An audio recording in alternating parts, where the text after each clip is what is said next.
નમસ્કાર ખેડૂત મિત્રો, હું છું કાછડિયા ભાર્ગવ. તમારું સ્વાગત છે આપણી ચેનલમાં કૃષિ વિશ્વમાં. શું ચણા અને જીરુના પાકમાં દાણાની ચમક, સાઇઝ અને વજન વધારીને બમણો નફો મેળવવા માગો છો? તો આ વિડીયો તમારા માટે. આજે આપણે જાણીશું NPK 0050 કે પોટેશિયમ સલ્ફેટના ઉપયોગ વિશે. તો જીરું અને ચણામાં આ ખાતરનો ઉપયોગ ક્યારે કરવો અને તેનાથી શું ફાયદો થાય છે તેની સંપૂર્ણ માહિતી આજે વિડીયોમાં જોડાયેલા રહેજો. તો 0050 શું છે? તો 0050 તેમાં 50% પોટેશ અને 17.5% સલ્ફર આવે છે. આ ખાતર પાણીમાં સંપૂર્ણ દ્રાવ્ય હોય છે. આ ખાતર પાકની છેલ્લી અવસ્થામાં વાપરવામાં આવે છે, એટલે કે જ્યારે પાકમાં દાણા બેસવાની શરૂઆત થઈ જાય છે ત્યારે પોટાશનો ઉપયોગ કરવો જોઈએ. હવે વાત કરીએ તો ચણા વિશે. તો ક્યારે ઉપયોગ કરવો?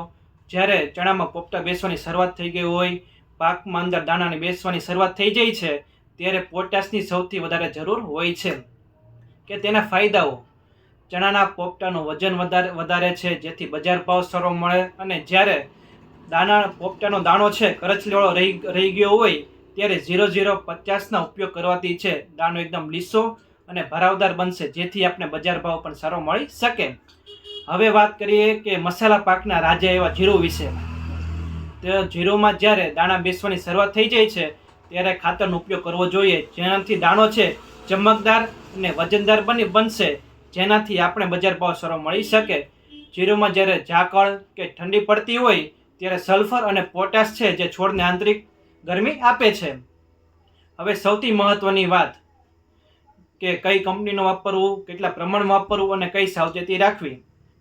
તો લિટમસ એગ્રીટેક પ્રાઇવેટ લિમિટેડનું 0050 ખાતર આવે છે. તેનું પ્રમાણ 15 લીટર પંપમાં 100 ગ્રામ છે. અને સાવચેતીની વાત કરીએ તો આ ખાતર છે એ ફૂગનાશક દવા સાથે મિક્સ કરવું ન જોઈએ. તો તમને મારી દુકાનનું એડ્રેસ આપી દઉં. અમરેલી જિલ્લો, લાઠી તાલુકો અને પ્રોપર લાઠીમાં નગરપાલિકાની બાજુમાં ધર્મશાળા શોપિંગ સેન્ટર, દુકાન નંબર 3. તો ખેડૂત મિત્રો, જો તમે આવી જ રીતે 0050નો છે ઉપયોગ કરશો તો તમારા પાકમાં પણ બમણું ઉત્પાદન આવશે. આ માહિતી તમને ગમી હોય તો વિડીયોને લાઈક કરજો, અન્ય ખેડૂત મિત્રો સાથે વિડીયો શેર કરજો. અને આવા જ ખેતીવાડીના વિડીયો જોવા માટે અમારી ચેનલ કૃષિ વિશ્વને સબસ્ક્રાઈબ કરો. જો ખેતીવાડીના તમારા કોઈ પણ પ્રશ્નો હોય તો કોમેન્ટ્સ બોક્સમાં જરૂર જણાવજો. જય જવાન, જય કિસાન.